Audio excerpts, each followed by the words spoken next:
നമ്മുടെ പുതിയ സ്വാഗതം. അപ്പോ നേരെ അച്ഛൻ ചോദിക്കാം. ഇന്നത്തെ വീഡിയോയിൽ നമ്മൾ കാണാൻ പോകുന്നത് പാസ്റ്റ് കണ്ടിന്യൂസ് ടെൻസിന്റെ പാസീവ് വോയിസ് ആണ് കേട്ടോ. പാസ്റ്റ് കണ്ടിന്യൂസ് ടെൻസിന്റെ പാസീവ് വോയിസ് ക്ലാസ് നമ്മൾ കാണുന്നതിന് മുൻപായിട്ട് നമ്മൾ ഓൾറെഡി 4 ടെൻസിന്റെ പാസീവ് വോയിസ് ചെയ്തിട്ടുണ്ട്. ഏതിൻ്റെയൊക്കെയാണ് മേൽക്കുട്ടി? ഒന്ന് സിമ്പിൾ പ്രസന്റ്, സിമ്പിൾ പ്രസന്റ് എന്ന് നടക്കുന്ന കാര്യങ്ങൾ സിമ്പിൾ പാസ്റ്റ് കഴിഞ്ഞു പോയ കാര്യങ്ങൾ പറയാൻ പഠിച്ചു. സിമ്പിൾ ഫ്യൂച്ചർ ഓൾറെഡി പഠിച്ചു. പിന്നെ പ്രസന്റ് കണ്ടിന്യൂസ് 4 എണ്ണം. ഈ 4 എണ്ണം നമ്മൾ കഴിഞ്ഞ ക്ലാസ്സുകളിൽ കവർ ചെയ്തിട്ടുണ്ട്. അപ്പോൾ നിങ്ങൾ അത് ജസ്റ്റ് ഒന്ന് കാണാം. ബേസിക് ഐഡിയ നമുക്ക് അവിടെ നിന്ന് കിട്ടിയിട്ടുണ്ടെങ്കിൽ ഇന്നത്തെ ക്ലാസ് നിങ്ങൾക്ക് വളരെ എളുപ്പം മനസ്സിലാവും കേട്ടോ. അപ്പോൾ നമുക്ക് സമയം കളയാതെ നേരെ ഇന്നത്തെ ക്ലാസ്സിലേക്ക് പോവാം. അപ്പോൾ അതിന് മുൻപായിട്ട് ഞാൻ ഒരു കാര്യം കൂടി പറയാം. ഈ 4 ക്ലാസ്സുകൾ എങ്ങനെ കിട്ടും? ഞാൻ പ്ലേ ലിസ്റ്റിൽ ഇതിൻ്റെ ലിങ്കുകൾ ഒരു ഗ്രൂപ്പായിട്ട് പിൻ ചെയ്തിട്ടുണ്ട്. അതിൻ്റെ ലിങ്ക് ഞാൻ ഈ വീഡിയോയുടെ താഴെ മെസ്സേജ് ബോക്സിൽ പിൻ ചെയ്യാം. നിങ്ങൾ അവിടെ ക്ലിക്ക് ചെയ്ത് കഴിഞ്ഞാൽ നിങ്ങൾക്ക് വീഡിയോ എളുപ്പം കാണാൻ പറ്റും. ഓക്കെ, അപ്പോൾ നമുക്ക് സമയം കളയാതെ നേരെ ഇന്നത്തെ ക്ലാസ്സിലേക്ക് പോവാം. ഓക്കെ, അപ്പോൾ നമ്മൾ കാണാൻ പോവുകയാണ് പാസ്റ്റ് കണ്ടിന്യൂസ് ടെൻസിന്റെ പാസീവ് വോയിസ്. പാസ്റ്റ് കണ്ടിന്യൂസ് ടെൻസിന്റെ പാസീവ് വോയിസ് തുടങ്ങുന്നതിന് മുൻപായിട്ട് അതിന്റെ ആക്റ്റീവ് സെന്റൻസ് നമുക്ക് നോക്കാം. എങ്ങനെ നമ്മൾ ആക്റ്റീവ് സെന്റൻസ് പറയാമെന്നറിയാമോ? അതായത് ഞാൻ ഒരു കാര്യം ചെയ്തുകൊണ്ടിരിക്കുകയായിരുന്നു എന്ന് പറയണം. ഉദാഹരണം പറയുകയാണെങ്കിൽ ആക്റ്റീവ് വോയിസിൽ പറയണം. ഒരു കാര്യം ചെയ്തുകൊണ്ടിരിക്കുകയായിരുന്നു എന്ന് വെച്ച് പറയണം. I was playing on the ground. ഞാൻ ഗ്രൗണ്ടിൽ കളിച്ചുകൊണ്ടിരിക്കുകയായിരുന്നു അല്ലേ? അപ്പോൾ അത് ഗ്രൗണ്ടിൽ കളിച്ചുകൊണ്ടിരിക്കുകയാണെന്നുള്ളതാണ്. ഇനി എന്തെങ്കിലും ഒരു ഒബ്ജക്റ്റിനെ കൂട്ടി പറ. അതായത് എന്തായിരുന്നു അവിടെ കളിച്ചുകൊണ്ടിരിക്കുകയായിരുന്നു? ഓക്കെ, അപ്പോ ഗ്രൗണ്ട് എന്നല്ല അവിടെ. അതൊക്കെ ഗ്രൗണ്ടൊക്കെ അങ്ങനെ തന്നെ. എന്ത് കളിച്ചുകൊണ്ടിരിക്കുകയായിരുന്നു എന്ന് പറ. ഫുട്ബോൾ. അത് കൂട്ടി പറ. ഓക്കെ, അപ്പൊ ദ ഫുട്ബോൾ. ഇപ്പൊ ഈ പറഞ്ഞ സെന്റൻസ് തന്നെ ഞാൻ ഗ്രൗണ്ടിൽ ഫുട്ബോൾ കളിച്ചുകൊണ്ടിരിക്കുകയായിരുന്നു എന്ന് പറയണം. I was playing football on the ground. I was playing football on the ground. അപ്പോൾ എന്ത് കളിക്കുകയാണ്, അല്ലെങ്കിൽ നമ്മൾ എന്താണോ ചെയ്യുന്ന കർമ്മം അത് കിട്ടണമെങ്കിൽ നമ്മൾ ചെയ്യുന്ന ആ ഒരു പ്രവൃത്തി ആരോപിക്കപ്പെടാൻ ഒരു വസ്തു വേണം അവിടെ. അതാണ് ഈ ഫുട്ബോൾ അല്ലേ? അപ്പൊ വെറുതെ നമുക്ക് ഞാൻ ഗ്രൗണ്ടിൽ കളിച്ചുകൊണ്ടിരിക്കുകയായിരുന്നു എന്ന് പറഞ്ഞു കഴിഞ്ഞാൽ അവിടെ ഒരു കർമ്മല്ല. ഒബ്ജക്റ്റ് ഇല്ല. ആ ഒബ്ജക്റ്റ് ഉണ്ടെങ്കിൽ മാത്രമേ എന്ത് ചെയ്യാൻ പറ്റുള്ളൂ? നമുക്ക് ഇതിനെ പാസീവ് വോയിസിൽ പറയാൻ പറ്റുള്ളൂ. എന്ന് വെച്ച് കഴിഞ്ഞാൽ അല്ലാതെ ഗ്രൗണ്ടിൽ നിന്ന് കൊണ്ടുപോയിട്ട് പാസീവ് വോയിസിൽ ഇട്ടാ അത് പാസീവ് വോയിസ് ആവില്ല. പാസീവ് വോയിസ് ആവൂല. എന്ന് വെച്ചാൽ ഒബ്ജക്റ്റിന്റെ സ്ഥലത്ത് ഈ ഗ്രൗണ്ട് നിന്നിട്ടാ അത് പാസീവ് വോയിസ് ആവില്ല. അത് കോമന്റ് ബോക്സിൽ ഒരാൾ ഈ സെയിം സെന്റൻസ് ചോദിച്ചിരുന്നു കേട്ടോ. അതായത് I am playing on the ground. ഇതിനെങ്ങനെ പാസീവ് വോയിസ് ആക്കുക എന്നുള്ളത്. അപ്പോൾ ഓൺ ദ ഗ്രൗണ്ട് എന്ന് പറഞ്ഞാൽ ഞാൻ ഗ്രൗണ്ടിൽ കളിക്കുന്നു എന്നുള്ളത്. കളിക്കുന്ന സാധനം എഫക്റ്റ് അവിടെ പന്താണ് ഒബ്ജക്റ്റ്. നമ്മള് ആ ഒരു ഒബ്ജക്റ്റിന്റെ മേളിൽ കളിക്കുന്ന സാധനത്തിനെ പറയുന്നതാണ് ഈ ഒബ്ജക്റ്റ് എന്ന് പറയുന്നത്. അതായത് നമ്മൾ ചെയ്യുന്ന പ്രവൃത്തി ആരോപിക്കപ്പെടുന്ന വസ്തു.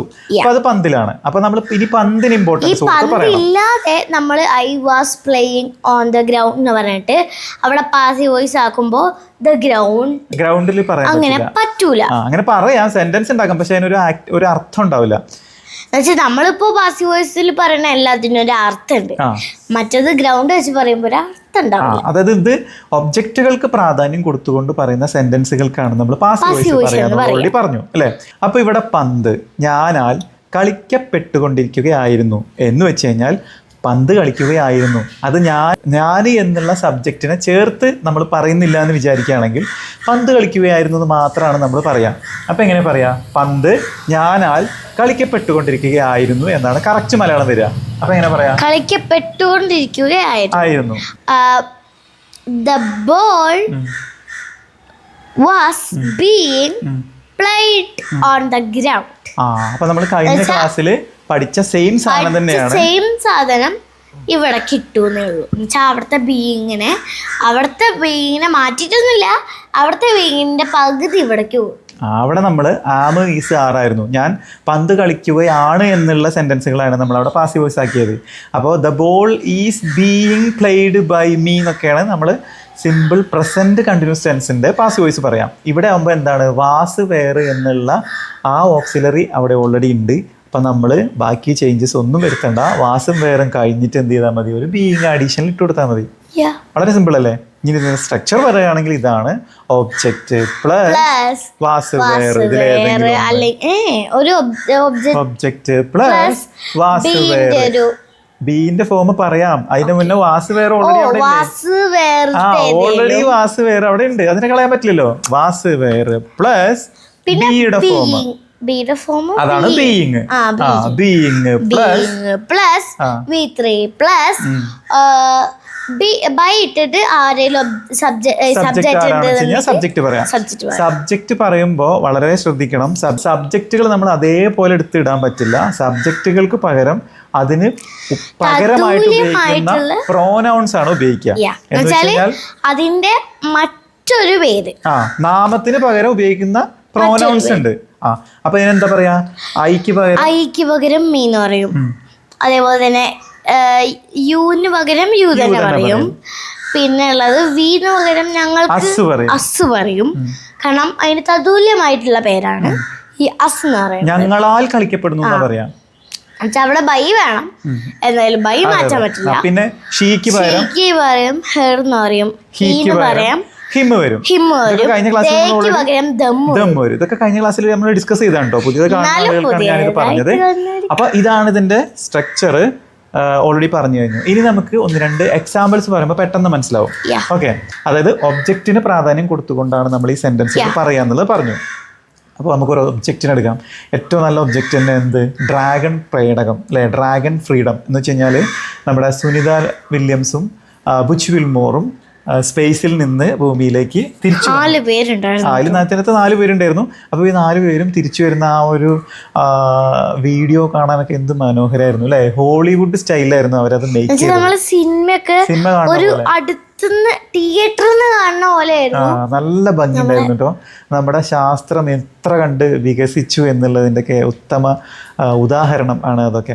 അപ്പോൾ എനിവേ എന്തായാലും ആ ഡ്രാഗൺ പേടകത്തിന് ഇമ്പോർട്ടൻസ് കൊടുത്തിട്ട് നമ്മൾ പറയാണ്. പക്ഷെ എനിക്കൊരു സംശയമുണ്ട്. ഈ മറ്റേ ഒരു പേര് പറഞ്ഞില്ലേ, ഒരു പെണ്ണിന്റെ സുനിത വില്യംസ്. അപ്പോ ബാക്കിയുള്ള 4 പേര് എന്തായാലും അവിടെ ഉണ്ട്. ഈ 4 പേര് ആ ചെറിയന്റെ ഉള്ളിൽ ചെറുതൊന്നല്ലാതെ അത് വലുതാണ്. അത് നമുക്ക് കാണുമ്പോൾ ചെറുതായിട്ട് തോന്നുകയാണ് അല്ലേ.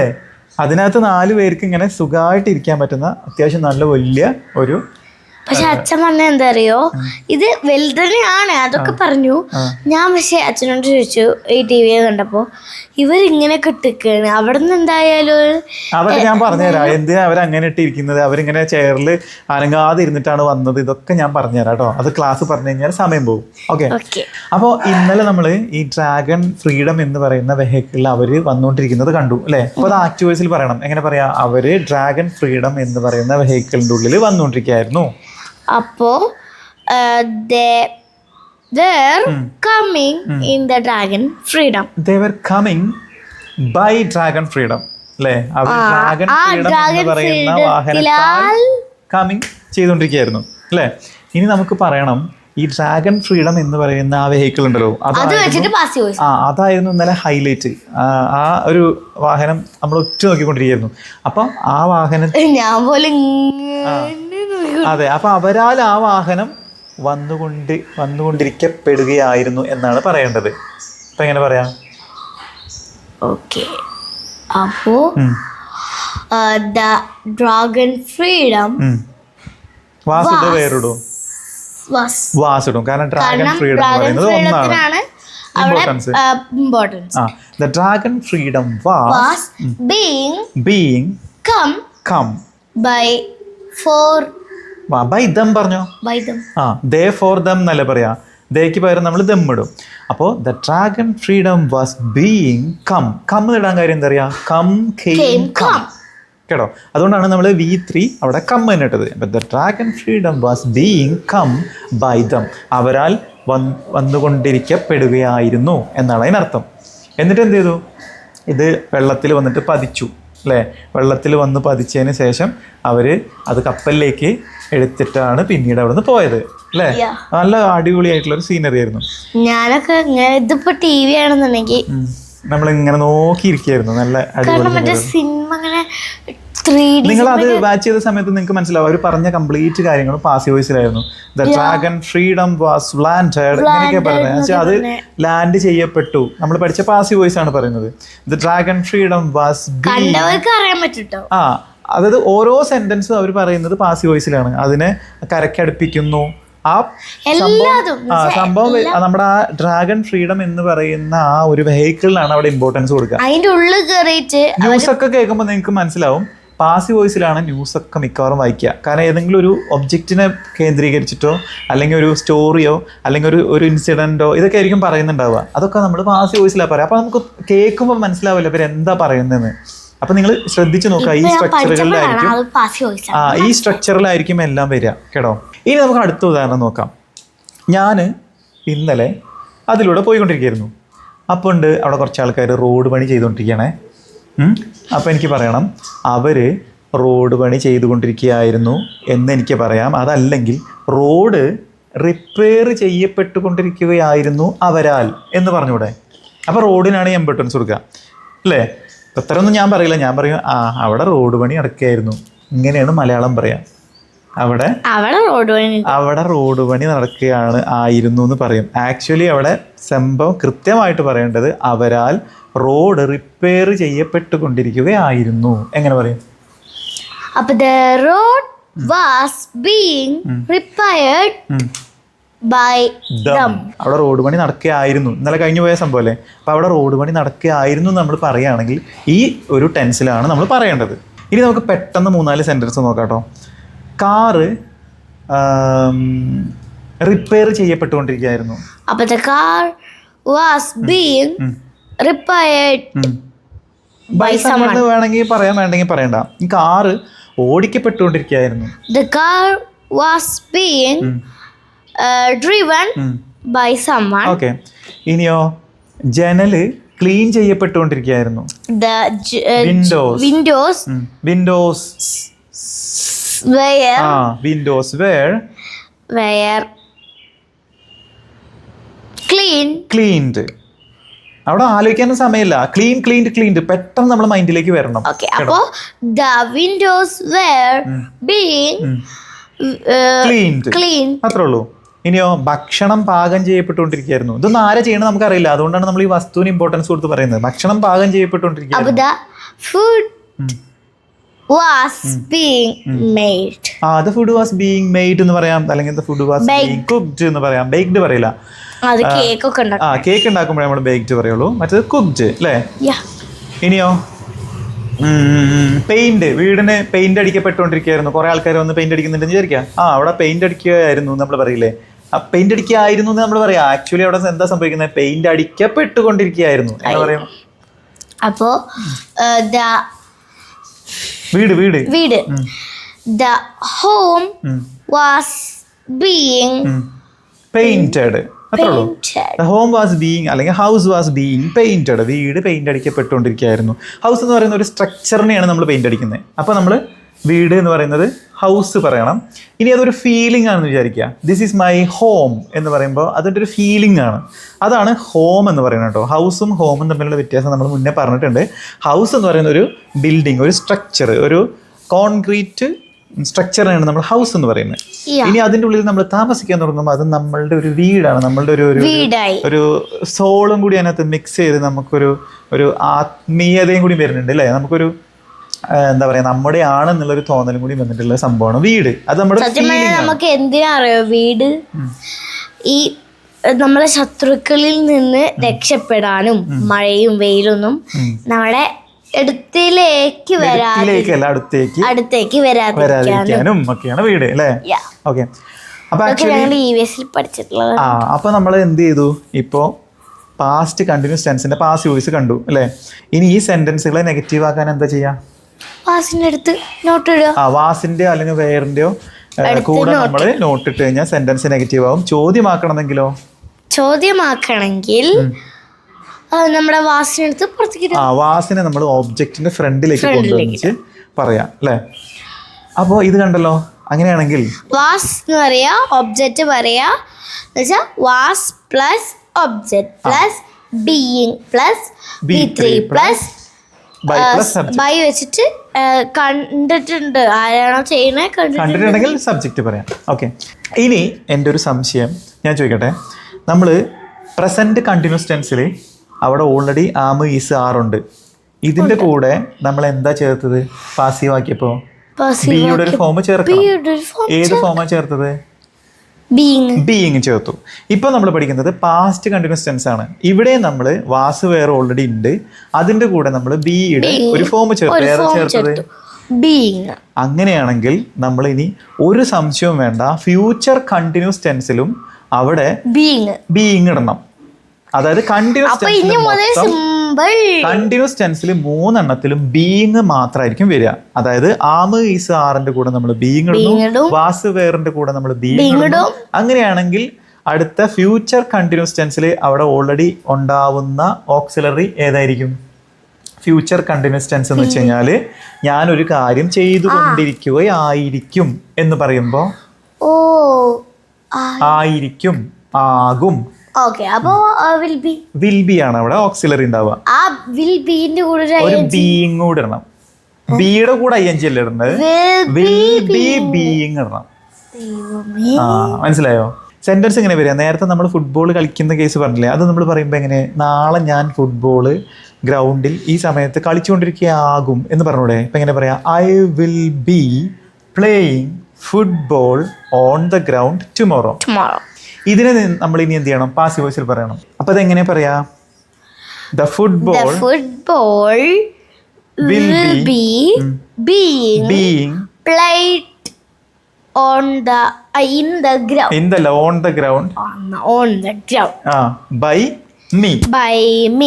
The football will be being played on the ground at this time tomorrow by me. അല്ലേ? അപ്പൊ at this time tomorrowന്റെ മുന്നേ ബൈ ഇടണേ. The football is being played by me on the ground at this time. ഇത്രയും വരും. അപ്പോൾ ഇതാണ് future continuous ടെൻസിന്റെ passive voice. അപ്പൊ നമ്മൾ ഏതൊക്കെ കണ്ടു? സിമ്പിൾ പാസ്റ്റിൻ്റെത് കണ്ടു, സിമ്പിൾ ഫ്യൂച്ചർ കണ്ടു, സിമ്പിൾ പ്രസന്റ് കണ്ടു, പിന്നെ 3 കണ്ടിന്യൂസ് ടെൻസും കണ്ടു അല്ലെ? 3 കണ്ടിന്യൂസ് ടെൻസിൽ നമ്മൾ ബീയിങ് ചേർത്തു. സിമ്പിൾ പ്രസന്റിൽ നമ്മൾ വെറുതെ ആമു ഈസ് ആറ് ഏതെങ്കിലും ഒന്ന് ചേർത്തു. സിമ്പിൾ ഫോം വേണം. അതെ, അവിടെ നമുക്ക് ഡൂവും ഡെസും ആണ് ഉണ്ടാവുക. അപ്പൊ ഡൂവും ഡെസിന്റെ നമുക്ക് പുറത്ത് കാണാൻ കഴിയില്ല, അതുകൊണ്ട് നമ്മൾ വെറുതെ ആമു ഈസ് ആറ് ഇട്ട് കൊടുത്തു. പിന്നെ അടുത്തത് സിമ്പിൾ പാസ്റ്റ് ആയിരുന്നു. സിമ്പിൾ പാസ്റ്റിൽ നമ്മൾ എന്താ ഇട്ട് കൊടുത്തത്? വാസും വേറും ഇട്ട് കൊടുത്തു. അടുത്തത് സിമ്പിൾ ഫ്യൂച്ചർ ആയിരുന്നു. അവിടെ ഓൾറെഡി ഒരു വില്ലുണ്ട്, അതിന്റെ കൂടെ നമ്മൾ എന്ത് ഇട്ട് കൊടുത്തു? ബി ഇട്ട് കൊടുത്തു. ഇനി തെറ്റൂലല്ലോ. സിമ്പിൾ പ്രസന്റിൽ ആമി ഈസ് ആറ് ഇട്ട് കൊടുത്തു, സിമ്പിൾ പാസ്റ്റിൽ വാസും വേറും ഇട്ട് കൊടുത്തു, സിമ്പിൾ ഫ്യൂച്ചറിൽ വില്ലുണ്ടായിരുന്നു, അതിന്റെ കൂടെ വെറുതെ ഒരു ബി ഇട്ട് കൊടുത്തു. പിന്നെ 3 കണ്ടിന്യൂസ് ടെൻസുകളിൽ പ്രസന്റ് കണ്ടിന്യൂസ് ടെൻസിൽ നമ്മൾ ആമ ഈസ് ആറ് ഓൾറെഡി അവിടെ ഉണ്ട്, അതിന്റെ കൂടെ നമ്മൾ ബീയിങ് ഇട്ട് കൊടുത്തു. പാസ്റ്റ് കണ്ടിന്യൂസ് ടെൻസിൽ അവിടെ വാസ് വേറുണ്ട്, അതിന്റെ കൂടെ നമ്മൾ ബീയിങ് ഇട്ട് കൊടുത്തു. ഫ്യൂച്ചർ കണ്ടിന്യൂസ് ടെൻസിൽ അവിടെ ഓൾറെഡി വിൽ ബി ഉണ്ട്, അതിന്റെ കൂടെ നമ്മൾ ബീയിങ് ഇട്ട് കൊടുത്തു. ഇതാണ് നമ്മൾ ഓർക്കേണ്ടത്. എന്നിട്ട് നമ്മൾ ഒബ്ജക്റ്റിൽ തുടങ്ങിയിട്ട് സെന്റൻസ് പറഞ്ഞാൽ കറക്റ്റ് ആയിരിക്കും. Okay, okay. അപ്പോൾ ഇന്നത്തെ ക്ലാസ് ഇതാ ഇത്രേ ഉള്ളൂ. ഇനി നിങ്ങൾക്കുള്ള 2 ചോദ്യം. ഫസ്റ്റ് ക്വസ്റ്റ്യൻ, ബിൽഡിംഗ് അവരാൽ നിർമ്മിക്കപ്പെട്ടുകൊണ്ടിരിക്കുകയായിരുന്നു. ഓക്കെ, ബിൽഡിംഗ് അവരാൽ നിർമ്മിക്കപ്പെട്ടുകൊണ്ടിരിക്കുകയായിരുന്നു. ബിൽഡിംഗ് ആണ്, ഒറ്റ വസ്തുവാണ്. അപ്പോൾ ആലോചിച്ച് ചെയ്യാം. അടുത്തത് ഇനി കുറേ കാറുകളുണ്ട്. ഓക്കെ, അപ്പോൾ കുറേ കാറുകളുണ്ട്. കാറുകൾ അവരാൽ ക്ലീൻ ചെയ്യപ്പെട്ടുകൊണ്ടിരിക്കുകയായിരുന്നു. ഓക്കെ, അപ്പോൾ നിങ്ങൾ ഇതെങ്ങനെ ആൻസർ ചെയ്യും എന്നുള്ളത് കമന്റ് ബോക്സിൽ നിങ്ങളൊന്ന് കമന്റ് ചെയ്യാം. ഓക്കെ, അപ്പോൾ ഇന്നത്തെ വീഡിയോ ഇത്രയേ ഉള്ളൂ. അടുത്ത വീഡിയോ കാണാം. അതുവരെയും ലൈക്ക്, ഷെയർ, സബ്സ്ക്രൈബ്, കമന്റ്. ഇഷ്ടമെങ്കിൽ ഡിസ്ലൈക്ക് ചെയ്യാം. ബൈ.